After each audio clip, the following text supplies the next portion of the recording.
की कोशिश करते हैं कि आज जिन 10 जिलों में वोटिंग हो रही है 57 सीटों पर, वहां पर एक एक करके बताते हैं कि किस जिले में कितनी वोटिंग अब तक हो चुकी है। देवरिया देखिए, यहां पर 8% का मतदान हो चुका है। 8% वोटिंग देवरिया में हो चुकी है। दूसरी तरफ अगर बात गोरखपुर की करें तो यहां पर भी 8% का मतदान जीनत हो चुका है। बिल्कुल, और ये हम ग्राफिक्स के जरिए बाकायदा देखिए, हमारी ग्राफिक्स टीम भी लगातार काम कर रही है और आप तक जो है बलरामपुर का 8% का आंकड़ा लगातार हम ग्राफिक्स के जरिए जो है आप तक सारी जानकारियां पहुंचा रहे हैं। बलरामपुर में 8% वोटिंग हुई है, गोरखपुर का भी हमने जिक्र किया। उसके बाद अगर हम बात करें संत कबीर नगर की तो यहाँ पर 7% वोटिंग हुई है। संभावनाएं है कि ये वोट प्रतिशत बढ़ेगा, उत्साह है। हम पूर्वांचल की बात कर रहे हैं जहां पर हर घर में नेता माना जाता है, हर चौक चौराहे पर राजनीति की बातें होती हैं। आप जयप्रकाश का जिक्र करें या फिर चंद्रशेखर जो प्रधानमंत्री बने उनका जिक्र करें, तो ऐसे बड़े नेता पूर्वांचल से आए हैं तो जो बहुत ज्यादा महत्वपूर्ण है। और रामगोपाल हमारे साथ गोरखपुर से जुड़े हुए हैं, ऋषभ मणि जो है कुशीनगर से, अमित गंजू हमारे साथ गोरखपुर से हैं, राजीव सिंह बलिया से जुड़े हुए हैं।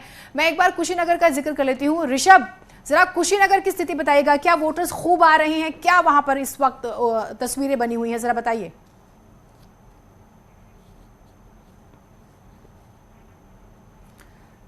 ठीक है, शायद जो है संपर्क नहीं हो पाया।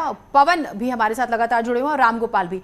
रामगोपाल, जब हम गोरखपुर की बात करते हैं सबसे ज्यादा चर्चा में, और मुख्यमंत्री की तो बात हो ही रही, लेकिन जो सीटें हमने देखा कि जिस तरह से समाजवादी पार्टी ने घेरेबंदी की है उसे आप नजरअंदाज नहीं कर सकते, कतई नहीं कर सकते। आप वो राजभर को लेकर आते हैं, निषाद समाज को लेकर आते हैं, छोटे छोटे दलों को, अपना दल को लेकर आते हैं, तो वहां पर काम तो किया है समाजवादी पार्टी ने, अखिलेश यादव ने।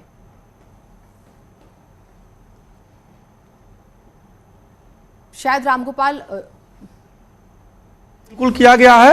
और बोलिए बोलिए आप। जी न गोरखपुर में समाजवादी पार्टी ने मुख्यमंत्री योगी आदित्यनाथ को घेरने की कोशिश की है और शायद इसीलिए जो है समाजवादी पार्टी ने, जिसमें गोरखपुर शहर सीट पे ब्राह्मण कार्ड खेलने की कोशिश की है। इस वक्त मैं एक बूथ पे खड़ा हूं और बूथ की तस्वीरें मैं दिखाता रहूं और फिर मैं ये आंकड़े भी बताता रहूंगा कि किस तरीके से मतदान चल रहा। तो समाजवादी पार्टी ने मुख्यमंत्री योगी आदित्यनाथ को ब्राह्मण कार्ड के जरिए उनकी शहर विधानसभा सीट में घेरने की कोशिश की है। तो वहीं अगर हम ग्रामीण की बात करें तो ग्रामीण में एक बाइट जी, ओम प्रकाश राजभर के साथ उनकी पत्नी भी मौजूद हैं। आइए इनसे बात। तो देखिए, ओम प्रकाश राजभर भी पहुंचे हुए हैं पोलिंग बूथ पर, उनसे बात हमारे संवाददाता कर रहे थे और जैसे भी बात करने की कोशिश करते हैं उनकी तरफ रुख करेंगे। लेकिन हमारे साथ इस समय मेहमान भी मौजूद है। जैदी साहब हमारे साथ समाजवादी पार्टी से, मनोज रघुवंशी जी हमारे साथ समाजवादी पार्टी से हैं, माफ कीजिए इस पर सीनियर जर्नलिस्ट हैं, प्रशांत उमराव जी बीजेपी से हैं। मैं प्रशांत जी आपके पास इससे पहले आऊं, मैं पवन के पास जाना चाहूंगी, देवरिया से हमारे साथ है। पवन, आप तस्वीरें दिखा दीजिए और एक बार अपडेट दे दीजिए कि क्या जिस तरह से अभी तक का 8% वोट दर्ज किया गया है ये तेजी से बढ़ता हुआ नजर आ रहा है, क्योंकि अब समय भी आगे बढ़ रहा है और लोगों का भी घर से निकलना तेज हो गया होगा।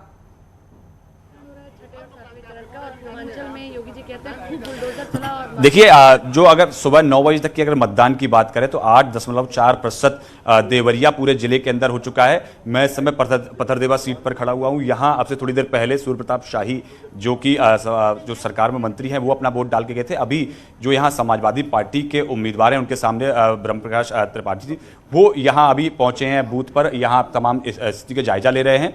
तो ऐसे में यहाँ की जो स्थितियां लगावा, पहले सुबह की जो तस्वीर थी उसमें बहुत कम वोटर घर से निकल रहे थे, लेकिन अब धीरे धीरे जिस तरह से दिन बढ़ रहा है तो वहाँ वोटर भी अब घर से निकलने लगे हैं और थोड़ी थोड़ी कतारें पोलिंग बूथ पर हमने आपसे थोड़ी देर पहले हमने अपने दर्शकों को दिखाई भी थी कि अब थोड़ी थोड़ी कतारें जो हैं वो फटाफट से जो मेहमान है एक बार उनसे भी बातचीत कर लेते हैं, फिर तस्वीरें। जैसे कोई हलचल हो, आप तमाम लोग हमारे साथ जुड़े, हमारे सहयोगी, वो इशारा जरूर कीजिए।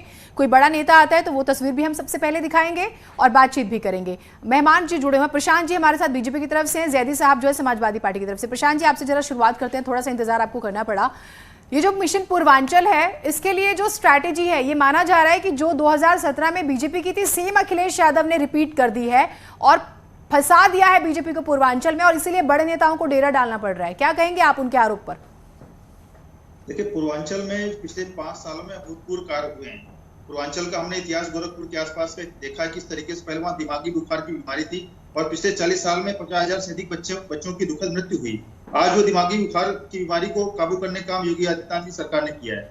कुशीनगर में इंटरनेशनल एयरपोर्ट बनाया, खाद कारखाना जो कई सालों से बंद पड़ा था, किसने सोचा था कि योगी सरकार आएगी खाद कारखाने को दोबारा चालू करेगी। इसके अलावा जो 2 स्टेट यूनिवर्सिटी पूर्वांचल एक्सप्रेसवे, ये सारे काम वहां पर गोरखपुर और आसपास प्रशांत जी, में मैं किया गया। माफी चाहूंगी, बीच में रोक रही हूँ, लेकिन जब हम पूर्वांचल की बात करते हैं सर, पूर्वांचल का किसान